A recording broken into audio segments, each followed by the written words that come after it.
एक प्रोजेक्ट इस पे बना के हमको प्रोवाइड करेंगे।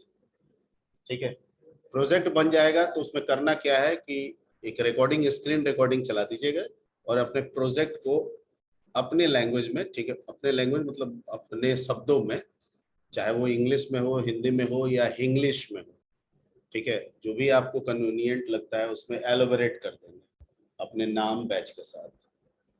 अभी फेसबुक वगैरह देखते होंगे तो कुछ कुछ बच्चा कर रहा है, ठीक है, तो उस टाइप का आप लोग भी एक निकाल लीजिए छोटा छोटा काम। आप लोग भी किए हैं उस टाइप का? वही प्रोग्राम को कोड समझा देना है और क्या। हाँ, आप लिख, आपको प्रोजेक्ट है, ये मेरा प्रोजेक्ट है, ऐसे ऐसे प्रोजेक्ट बन कर रहा है, उसके बाद उसके कोडिंग को कुछ थोड़ा बहुत समझा देना है, हो गया। 2 मिनट 3 मिनट का एक वीडियो बना दीजिएगा सर। कोई हाँ सर कोई भी प्रोजेक्ट बना सकते हैं सर पाइथन पे सर, पाइथन एज से you wish, related. Any project में कुछ भी बना सकते हैं आप। हमने okay sir, thank you. Calculator रखा, नंबर सिस्टम रखा, अगर आपको स्ट्रिंग पे लगता है कुछ बना सकते हैं तो स्ट्रिंग पे बना लीजिए। Okay sir, thank you sir. जैसे स्ट्रिंग केस में 5 केस बताए थे ना, लोअर केस, अपर केस, ठीक है, इन्हीं को आप कैटेगराइज करके बना लीजिए। क्लियर? अगर आपको लगता है क्लास ऑब्जेक्ट को लेके कुछ बनाया जा सकता है तो आप उसको भी लेके बना लीजिए, जहां पे आप कन्वीनियंट है पहले उसको कवर कीजिए। हम फोर्स नहीं इसलिए दे रहे हैं आपको, एग्जाम भी है आपके सर पे, ठीक है, तो इसलिए हम बहुत हार्ड एंड फास्ट में नहीं लेके चल रहे हैं। नहीं रहता तो हम शायद करते, तो हम आपको गाइड भी करते हैं, लेकिन बेसिक्स में जो आप कर सकते हैं वो आप बना लीजिए। क्लियर? और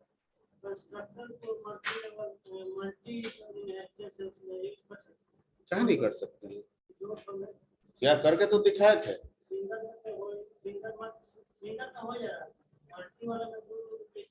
क्या नहीं होगा, मल्टी पे भी होगा, होगा। कंस्ट्रक्टर इनहेरिट तो नहीं होगा लेकिन कॉल होगा। ड्राइव कॉल करेगा किसको? बेस को। अब चाहे उसका एक ड्राइव बनाइए या 10 ड्राइव बनाइए, सब उसको कॉल करेगा, कॉल करेगा। ठीक है, ये एक किसका है जी? पंखा दिख रहा है, रोल नंबर 66।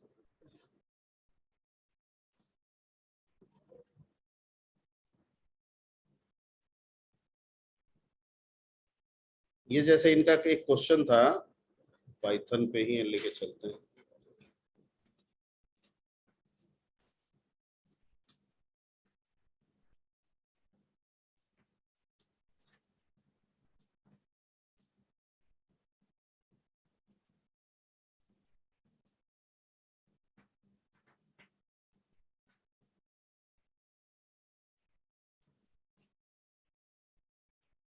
जैसे मान लीजिए कि a इज इक्वल टू, आपने ले लीजिए एक नंबर ले लीजिए,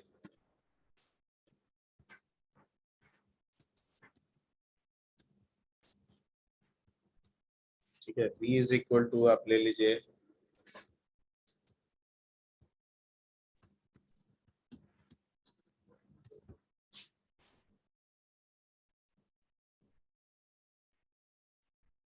ठीक है, और एक OP ले लीजिए और इसमें इनपुट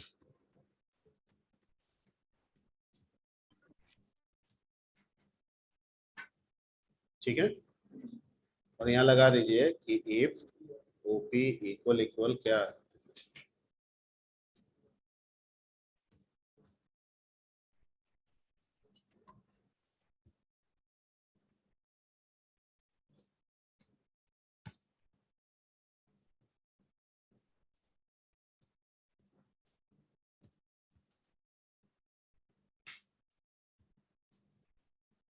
ठीक है, दो ही पे रखते हैं। अच्छा ठीक है, वो तो अपना करते रहना, इतना तो समझ गए ना जी, अब एकदम बच्चे बने रहोगे।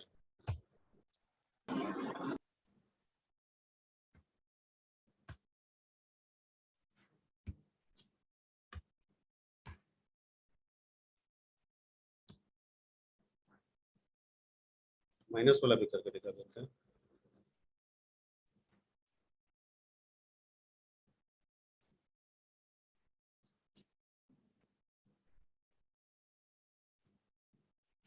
ठीक है, बन जाएगा।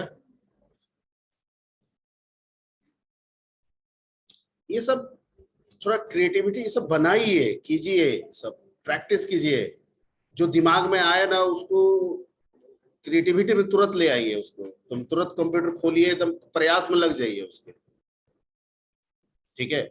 और जब प्रयास थोड़ा विफल होने लगे तब पूछिए, गाइडलाइन लीजिए, नहीं वो ज्यादा काम करेगा, वो आपको बनाएगा एकदम ट्रू। हाँ हाँ तो ठीक है, ये तो नहीं है, S2 का है।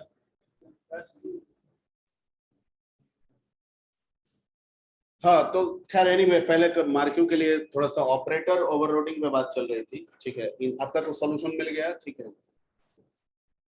तो ऑपरेटर बेसिकली जितने भी ऑपरेटर्स पाइथन में प्रोवाइड किए जा रहे हैं, they are valid for the predefined type values, ठीक है। And we know that there is a special type in Python called class, that is a user defined data type, ठीक है। And we also know that class can also contain the values.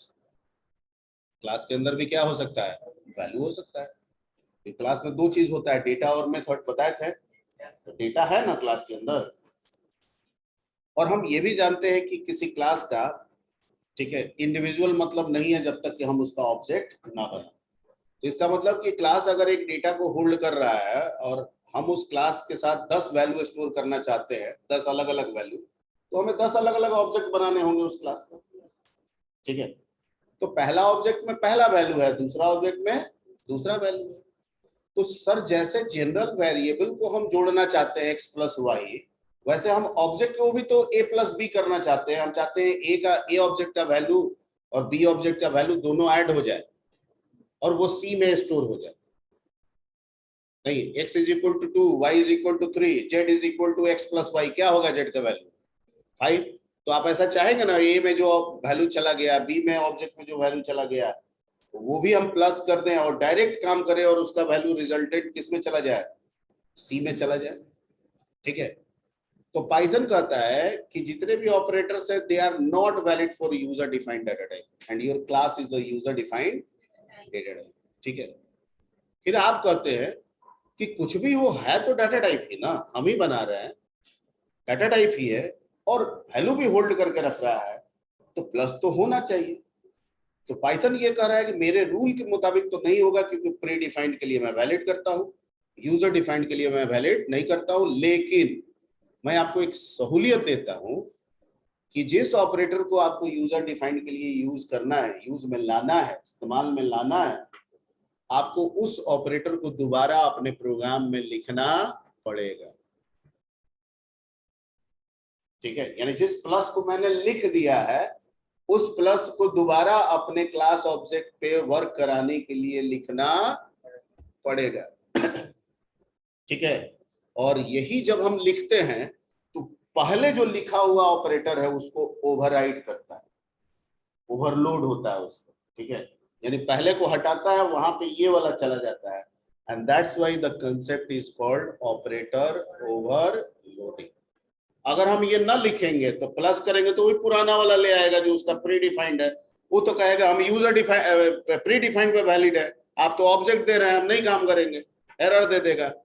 लेकिन जैसे ही आप अपने programme में add का लिखते हैं, ठीक है, ऐड ऑपरेटर को लिख देते हैं, रन जैसे करता है ये ऐड ऑपरेटर जाके इस प्लस को क्या कर देता है, ओवरलोड, ठीक है। मतलब जो अभी लिखा गया है वही काम उस पे करेगा, और हम उसी के लिए लिखे हैं तो काम क्यों नहीं करेगा, काम तो करेगा, ठीक है। That is the meaning of operator over,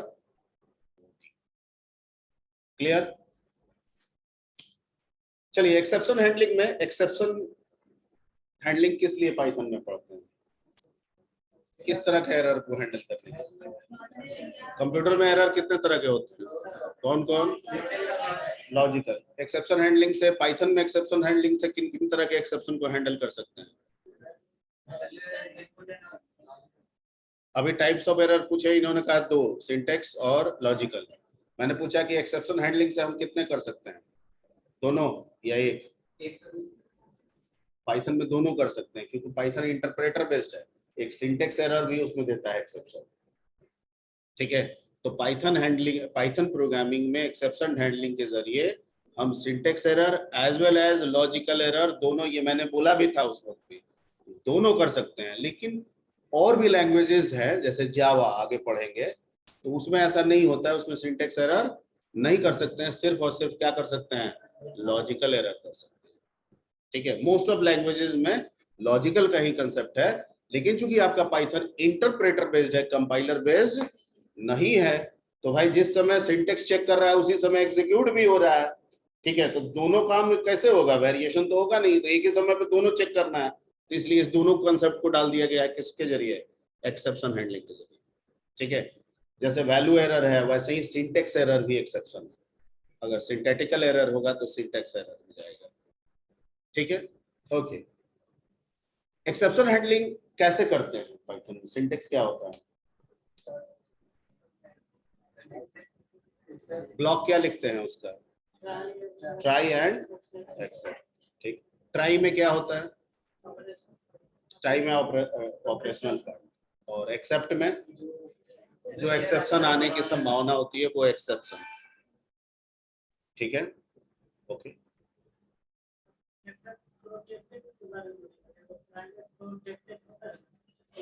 इसमें प्राइवेट प्रोटेक्टेड नहीं चलेगा,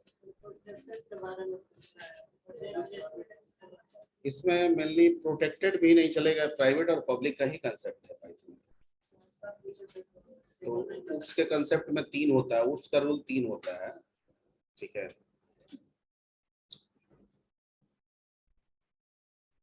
जैसे मेरे पास 10 रुपए मेरे जेब में है, प्राइवेट है, तो इसका क्या मतलब हुआ,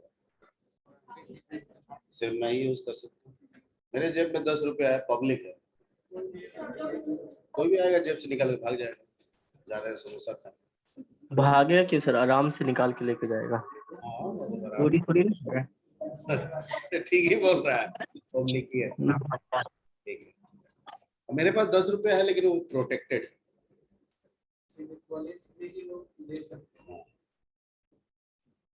बिल्कुल सही। ठीक है, तो अगर कोई डाटा प्राइवेट है तो क्लास से बाहर नहीं निकलेगा, अगर कोई डेटा मेथड पब्लिक है तो कहीं पे भी एक्सेसिबल होगा, लेकिन अगर प्रोटेक्टेड है तो सेम पैकेज के अंदर, सेम मॉड्यूल के अंदर वो एक्सेसिबल होगा, बाहर के लिए वो accessible. That is the meaning of protected. नहीं, अगर आप क्लास हैं और आपके अंदर का डेटा प्रोटेक्टेड है और ये आपका रिलेटिव क्लास है, ठीक है, तो ये उस डाटा को यूज करेगा, लेकिन वो आपका रिलेटिव क्लास नहीं है, ठीक है, तो वो उस डाटा को access, that is the meaning of protected. ठीक है, ओके। इसमें प्रोटेक्टेड का बेसिकली कंसेप्ट नहीं है पाइथन में, कहीं ढूंढिएगा नहीं मिलेगा, पब्लिक प्राइवेट के कंसेप्ट है, ये उप्स का कंसेप्ट है इसलिए पूछा गया होगा आपसे। ठीक है ना, और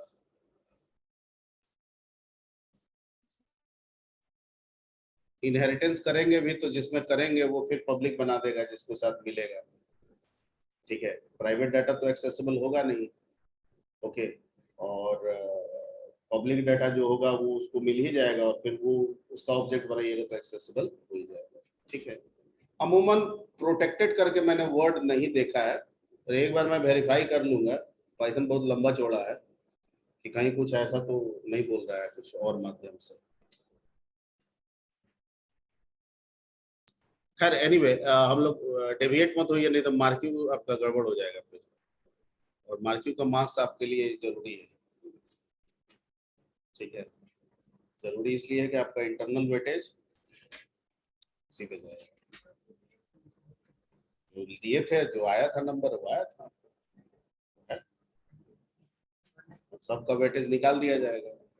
सर हम लोग जो एग्जाम दिए थे इंटरनल वाला सर, रिजल्ट कब तक आएगा? तो रिजल्ट लिए थे तो रिव्यू पे सब चेक हो गया है, रिजल्ट नहीं लिखा है तो पहली बार आपसे सुन रहे हैं। रिजल्ट आप लोग फर्स्ट सेमेस्टर का जो दिए थे सर कहाँ दिए थे सर? तो गुफ्तगू करेंगे, वैसे रिजल्ट कहिएगा तो मैं बता दूंगा आपको, सर बता दीजिए सर, जरूरी है सर। बता देंगे उस सब। अभी अभी काम करना है, डेविएट ना कीजिए। कल मार्क्यू करना है 12 से 1 में, ठीक है, तो कल के लिए थोड़ा सा एक ओवरव्यू दे देते हैं। ट्राई और एक्सेप्ट ब्लॉक, ठीक है। ओके, एक प्रोग्राम के अंदर कितने ट्राई का इस्तेमाल कर सकते हैं? ट्राई एक होगा लेकिन उसमें नेस्टिंग कर सकते हैं। अच्छा, एक ट्राई ब्लॉक के साथ कितने एक्सेप्ट ब्लॉक को इस्तेमाल कर सकते हैं? ठीक, एज मेनी रिक्वायर। क्या एक एक्सेप्ट ब्लॉक के अंदर मल्टीपल एक्सेप्शन को राइट कर सकते हैं?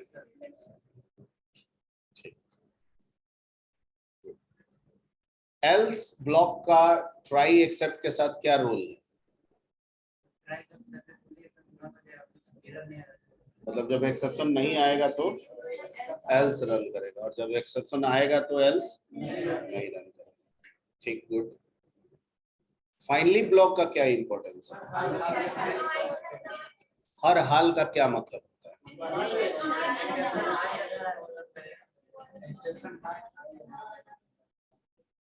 ठीक से बोलिए।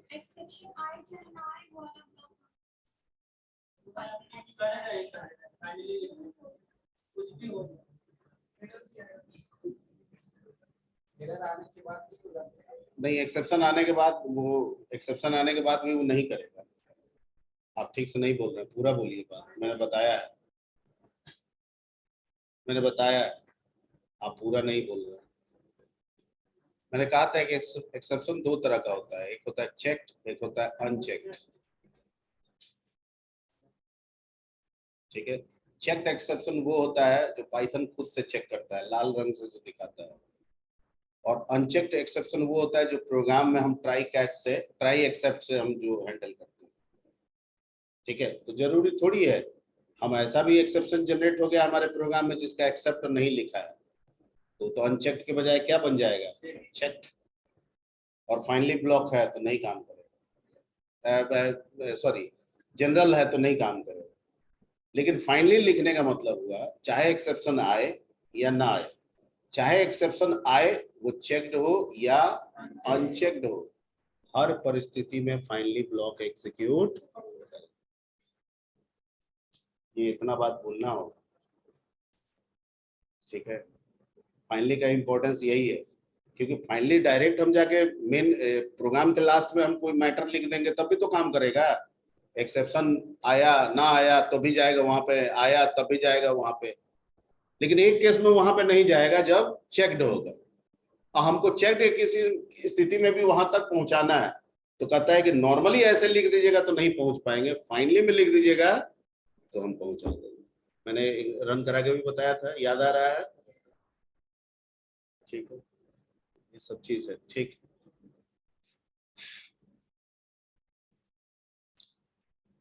मल्टीटास्किंग किनके किनके बीच में होता है? एप्लीकेशंस या प्रोग्राम्स के बीच में होता है, और मल्टी थ्रेडिंग प्रोसेसेस के बीच में होता है। Very good, okay.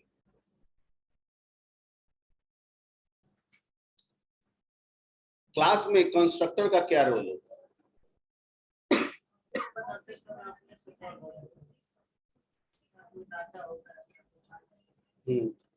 अपने से कॉल होता है। पाइथन में कंस्ट्रक्टर किस नाम से जाना जाता है? इनिट नाम से जाना जाता है। ठीक है, पाइथन में डिस्ट्रक्टर का कंसेप्ट है।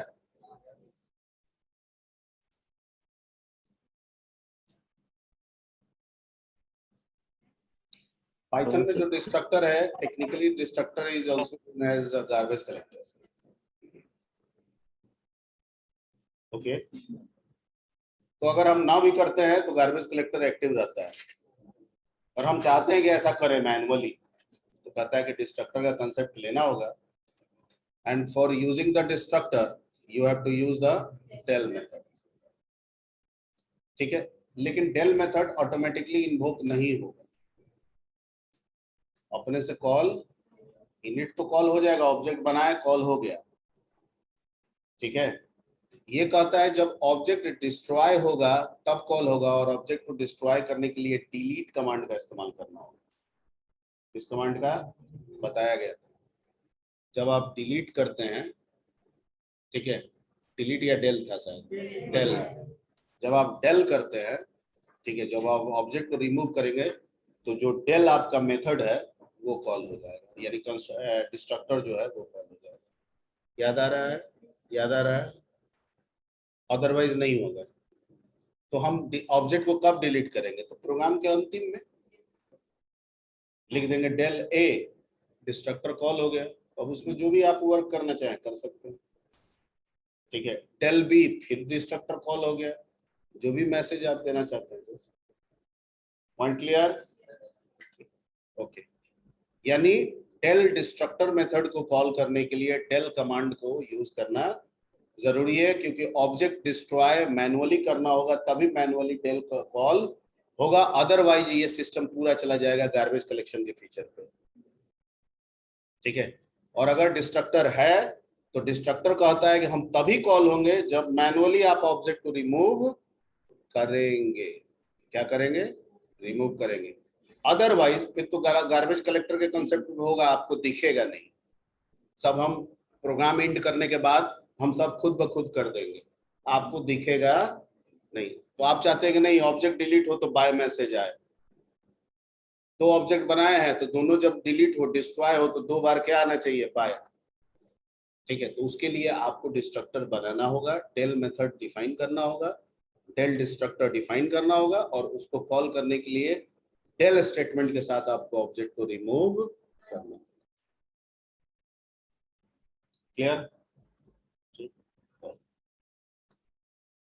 फंक्शन ओवरलोडिंग का क्या मतलब होता है? सेम नाम से लेकिन पैरामीटर अलग अलग। क्या पाइथन में फंक्शन ओवरलोडिंग का डायरेक्ट कंसेप्ट है? नहीं, डायरेक्टली हम नहीं कर सकते। इनडायरेक्ट कंसेप्ट है। इनडायरेक्ट कंसेप्ट किसके द्वारा अचीव किया जाता है? डिफॉल्ट, डिफॉल्ट आर्गुमेंट के द्वारा। ठीक, गुड, नाइस। ठीक, इनहेरिटेंस का क्या इंपॉर्टेंस है? Why inheritance require in programming? Code reusability, absolutely right. This is the programmatical sense. Inheritance is required for code reusability. And what is the meaning of code reusability? हाँ, एक लिखा हुआ code है, बिना दोबारा लिखे हुए उसको दोबारा इस्तेमाल कर रहे हैं। That is the meaning of code reusability. एक क्लास के अंदर कुछ कोड्स रखे हुए हैं, हम दूसरा क्लास बना रहे हैं, हम चाहते हैं बिना लिखे उस क्लास का कोड उसमें चला जाए। That is called code reusability. ठीक है, लेकिन इस प्रैक्टिकल फीचर के लिए हमें इनहेरिटेंस कंसेप्ट की जरूरत होगी, जो कहता है कि ये तभी संभव है जब दो क्लास को एक दूसरे के साथ इनहेरिट करेंगे और उनमें एक रिलेशन एस्टेब्लिश करेंगे जो पेरेंट और चाइल्ड का होगा या बेस और ड्राइव का होगा। ठीक है, यहाँ पे जो बेस क्लास बनेगा, ठीक है, वो अपने जितने भी नॉन प्राइवेट डेटा है, ठीक है, वो सब अपने ड्राइव क्लास को प्रोवाइड करेगा। ठीक है, कोई डेटा प्राइवेटली शेयर नहीं होगा, प्राइवेट डेटा शेयर नहीं होगा। और प्राइवेट बनाने के लिए प्राइवेट कीवर्ड तो यहाँ है नहीं, क्या बताए थे? डबल अंडरस्कोर का कंसेप्ट, याद है? ठीक है, ओके। इनहेरिटेंस कितने तरह के होते हैं? 5। बेसिक कैटेगरी 2 है, टाइप्स कई है। 2 कैटेगरीज में एक सिंगल और एक मल्टीपल आएंगे, लेकिन अगर टाइप्स बोले तो सिंगल भी है, मल्टीपल भी है, मल्टी लेवल भी है, मल्टीपाथ भी है और हाइब्रिड भी है। क्लियर? ठीक है सर हाँ, एक बार फिर से रिपीट कर दीजिएगा सर। क्या बोल रहा है? एडमिट कर दे सर रिपीट कर दीजिए सर। सर, रिपीट कर। Inheritance type. इनहेरिटेंस का प्रैक्टिकल मीनिंग होता है, प्रैक्टिकल प्रोग्रामिंग में जो काम आता है उसको बोलते हैं code reusability. Inheritance tends to code reusability, mathematical word में बता रहे हैं। ठीक है, और कोड रीयूजेबिलिटी का, ठीक है, प्रैक्टिकल मीनिंग ये है कि कोई कोड लिखा हुआ है, बिना दोबारा लिखे उसका दोबारा इस्तेमाल करना। ठीक है, yes sir. Clear? Yes sir. ठीक। दूसरे तरीके से एक क्लास बना हुआ है, हम दूसरा क्लास बना रहे होते हैं और हम चाहते हैं कि पहला क्लास जो बना हुआ है उसका कोड इसमें आ जाए, बिना लिखने की जरूरत ना पड़े। ठीक है, तो कहता है कि इसी कोड रीयूजेबिलिटी को हम लोग इनहेरिटेंस से फॉलो करते हैं। और इनहेरिटेंस का हिंदी मतलब देखने पे आता है उत्तराधिकारी, कुछ ऐसे करके उत्तराधिकार ऐसे वर्ड आता है इसका, inheritance Hindi meaning, you can check it. Okay, तो उत्तराधिकारी वर्ड से क्या होता है, जैसे हम लोग फिल्म देखते हैं तो राजा राजकुमार, राजकुमार बैठा रहता है, राजा राजकुमार बैठा क्यों रहता है, इनहेरिट किए रहता है, राजा जो जो काम करते रहता है सीखते रहता है। ठीक है, राजा उसको प्रोवाइड करते रहता है, देखो मैंने ऐसे न्याय किया, समझे। ठीक है, तो वही काम यहाँ पे भी हो रहा है। ठीक है, तो इसमें कहता है कि आपको राजा और राजकुमार वाला सेंस बनाना होगा यहाँ पे, यानी एक रिलेशन बनाना होगा दो क्लासेस के बीच में जब आपको कोड रीयूजेबिलिटी करना है। और इसमें एक बनेगा आपका पेरेंट और दूसरा बनेगा आपका चाइल्ड। पेरेंट को हम लोग बेस से इंडिकेट करते हैं, जबकि चाइल्ड को हम लोग डेराइव से इंडिकेट करते हैं। ठीक है, यहाँ पे बेस जो है वो डेराइव को कोड प्रोवाइड करता है। कोड रीयूजेबिलिटी का कंसेप्ट बेस टू डेराइव होता है, vice versa is not true. ठीक है, और वाइस वर्सा नॉर्मली ऐसे भी नहीं ट्रू है। बाप का गुण बेटा में आता है, बेटा का गुण बाप में कहा जाता है। ठीक है,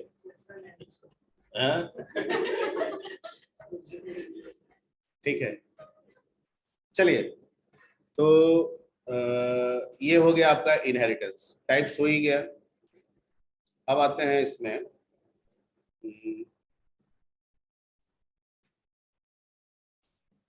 लैम्डा फंक्शन क्या है, एनोनिमस फंक्शंस। क्या कहने का मतलब है एक लाइन में, वन लाइन में डिफाइन होता है, और कोई भी ऑपरेशन के लिए डिफाइन हो सकता है। कोई भी ऑपरेशन के लिए डिफाइन एनोनिमस होता है। ठीक है, और कॉल कैसे होता है ये, लैम्डा लैम्डा। ठीक,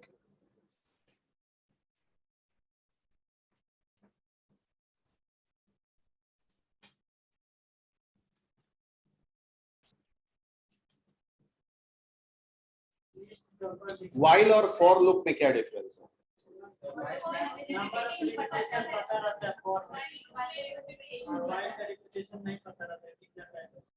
अच्छा तब हम फॉर यूज करें। अच्छा, पाइथन में फॉर किसके किसके लिए एप्लीकेबल है,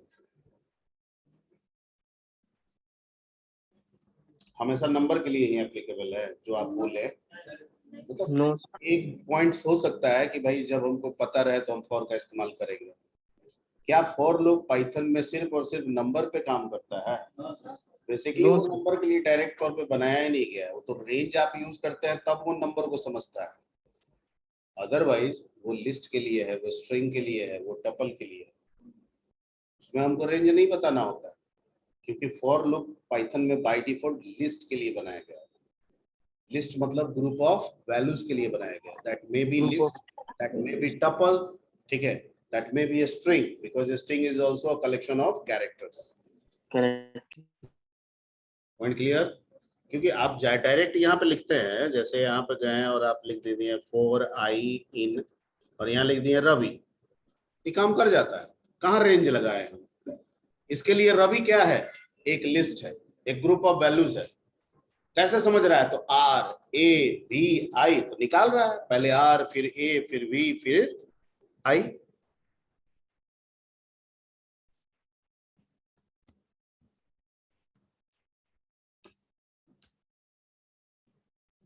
ठीक है, लेकिन आप नंबर के लिए अगर आपको करना है तो आपको रेंज लगाना होगा, वो ऐसे लिख देने पर नहीं समझेगा। यहाँ पे हम अगर लिख दें 1 to 10 तो नहीं समझता है, कहता है कि उसके लिए आपको क्या लगाना होगा, रेंज।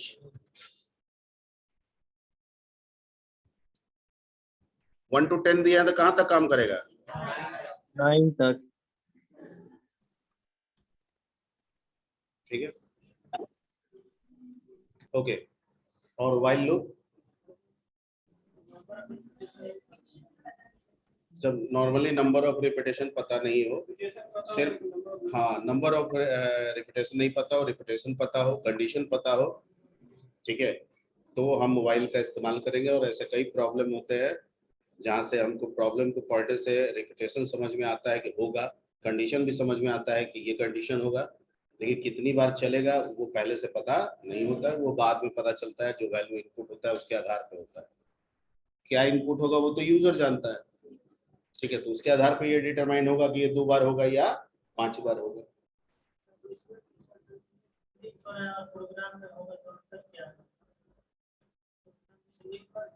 ये बार बार आपको लिखना पड़ेगा ना, आप ये एक बार काम कर दिए 109 प्रिंट हो गया ना, दोबारा 109 प्रिंट करना है, फिर वही चीज लिखना होगा ना, क्योंकि आप सेव सर प्रोग्राम में तो सेव कर लेते हैं, जब जब करना है सर रन करा दीजिए उसको।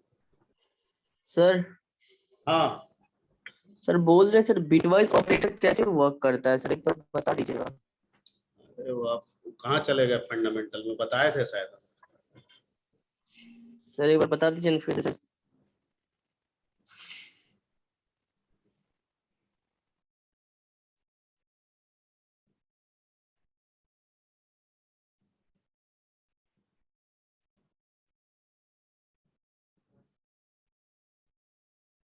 इसमें एक था राइट शिफ्ट था, एंड और भी है, राइट और लेफ्ट बता देते हैं, और एक था लेफ्ट। राइट बोलता था कि नंबर एक बिट पे 1 बिट पे क्या करता है, आधा कर देता है, बताए थे ना, नंबर को क्या कर देता है, हाफ कर देता है। और लेफ्ट शिफ्ट 1 बिट पे क्या कर देता है, नंबर को डबल कर देता है, यही ना होता है।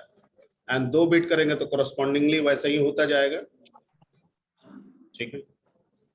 अब जैसे क्वेश्चन है, मान लीजिए सपोज कीजिए 12 है, राइट शिफ्ट करते हैं 1, मतलब हम कह रहे हैं कि 12 में 1 बिट राइट शिफ्ट कीजिए, तो राइट का बिट कहाँ जाएगा, लेफ्ट में जाएगा। शिफ्टिंग का रूल है,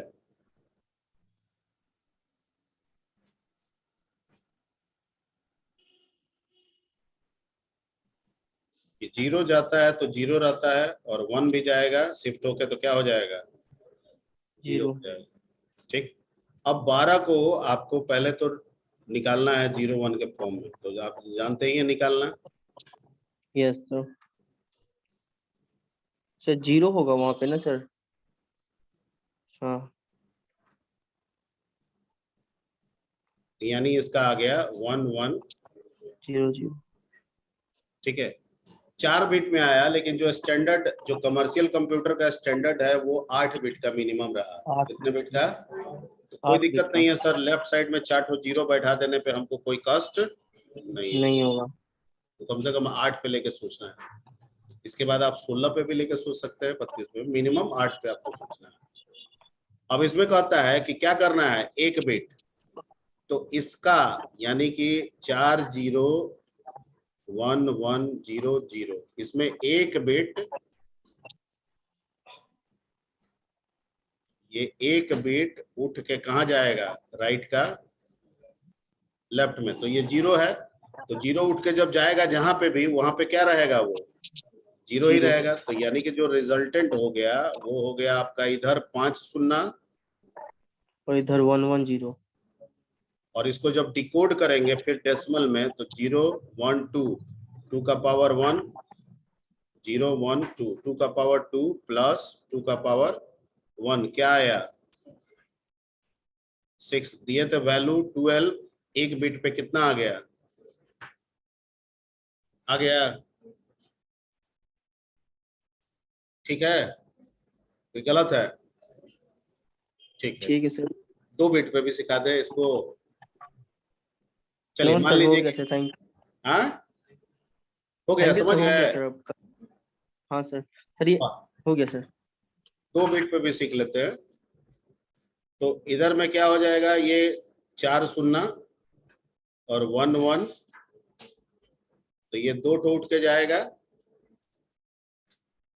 लगेगा यहाँ पे, तो इधर कितना शून्य हो जाएगा, 6 6 शून्य, और यहाँ हो जाएगा 1 1। डिकोड कीजिए, 2 का पावर 1 प्लस 2 का पावर 0, 2 प्लस 1 कितना आ गया, तो हाफ का हाफ, 3 यही ना बोले थे।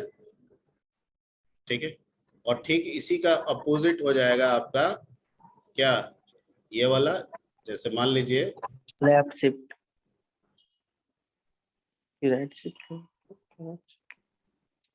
तो इसमें कहता है कि लेफ्ट का एक बिट उठ के कहाँ आएगा, राइट में। तो इधर बच गया 3 शून्य, इधर बच गया 1 1 0 0 0। अब इसको डिकोड करेंगे तो 0 1 2 3, 2 का पावर 3 प्लस 2 का पावर क्या 4, कितना आ गया, 16 प्लस 8 कितना हो गया, 16 प्लस 8 तो दिए 12 हो गया क्या, एक बिट पे 24, डबल हो गया। 24। Yes sir. ठीक है, चलिए क्लियर कर दें इसको। हो गया sir, thank you.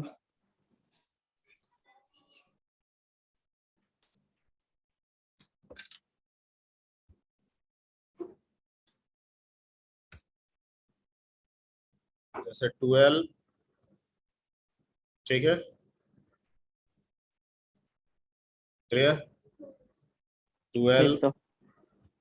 2 bit right shift 3, 12 2 bit left shift, 48। Okay, ठीक है।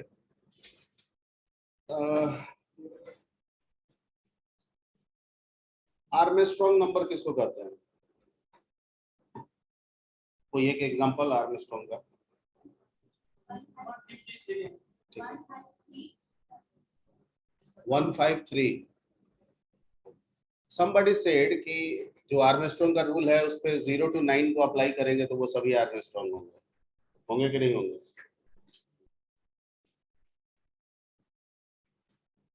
somebody said, not, ये मतलब किताबी बात तो अभी नहीं ला रहा है, लेकिन सर्च कीजिएगा तो सबसे छोटा आर्मस्ट्रॉन्ग दिखाता है 153 ही।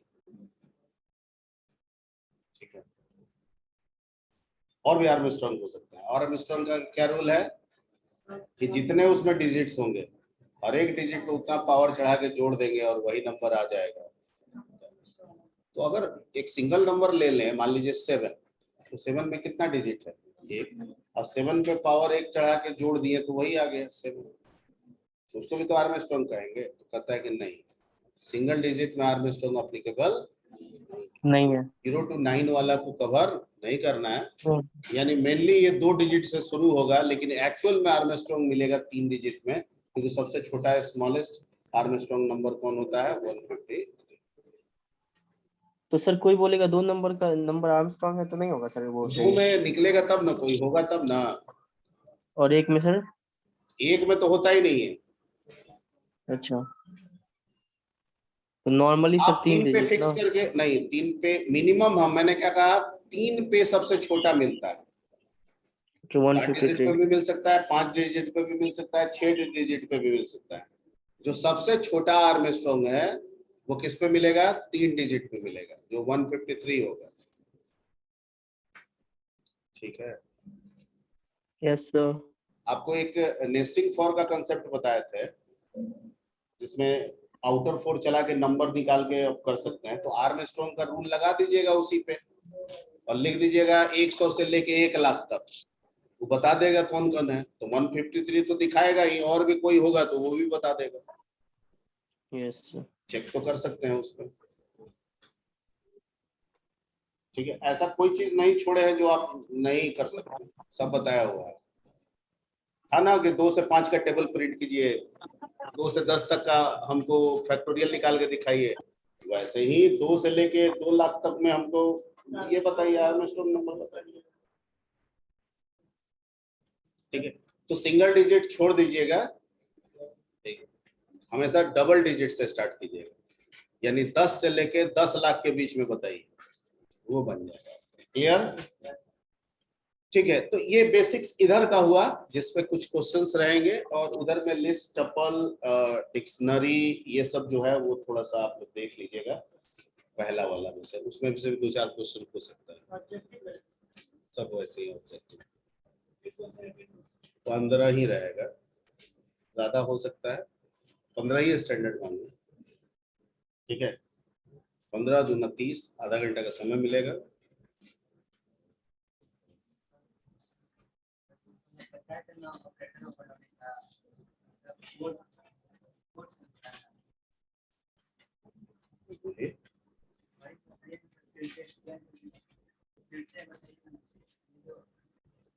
उसमें डेफ ऐड जो लिखा है और पैरामीटर में सेल्फ कोमा कुछ लिखा है, तो आप इसको यूज कैसे कर रहे हैं? C is equal to A plus B कर रहे हैं ना, तो C is equal to equal छोड़ दीजिए, इक्वल सबके लिए लागू है, तो इक्वल हटा दीजिए, तो यानी इधर आइए तो ए प्लस बी, तो जो सेल्फ है वो कह रहा है ए है, सेल्फ कौन है, और उसके बगल में जो लिखा है वो बी बन जाएगा।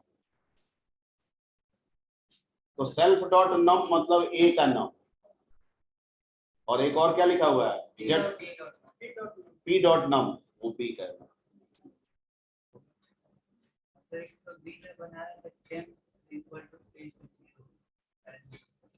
नहीं वो तब लिए थे, वो बाद में कंस्ट्रक्टर हटा भी तो दिए थे, कोई पूछा था तो। कंस्ट्रक्टर लिए थे इनिशियलाइज करने के लिए, क्लास वैल्यू को इनिशियलाइज 0 से करने के लिए, बाद में कोई बोला तो हटा भी दिए थे, हटाए थे ना जी, दोनों प्रोग्राम बनाए थे। सेकंड वाला भी आपको लिखना चाहिए था ना, उसमें हम हटा दिए थे कंस्ट्रक्टर, डायरेक्ट काम किए थे उसको, वो भी करेगा, ठीक है। परीक्षा के लिए सब का थ्योरी प्लस सब का एक एक एग्जाम्पल कंठस्थ होना चाहिए, ठीक है, क्योंकि एक्सप्लेनेशन पूछता है और कहता है कि इसका एक एग्जाम्पल दीजिए। क्वेश्चन बैंक देख रहे होंगे, ऐसा ही है, ठीक है। और एक आध प्रोग्रामिंग कभी कभी पूछ देता है, परफेक्ट नंबर, फैक्टोरियल नंबर, इसका प्राइम नंबर, ये सब पूछ सकते हैं। तो आपका जिंदगी भर पाइथन में रहिएगा, मतलब आप तो हाल किए है कि बच्चा का चलना सीख रहा है, अगर ना ना पापा पकड़े रहो अभी आप, कब तक पकड़े रहे ना, पूरा जीवन पकड़े रहो, तो दूसरा चीज पढ़िएगा, अच्छा लगता है, दूसरा चीज पढ़िएगा, इसके बाद सी मिलेगा, पीएस है, बहुत चीज है, बहुत पेपर है, और अच्छे सब होते हैं, हम ही अच्छे नहीं, ठीक है। चलिए इसका ये कर लीजिए, और कल मार्किंग के लिए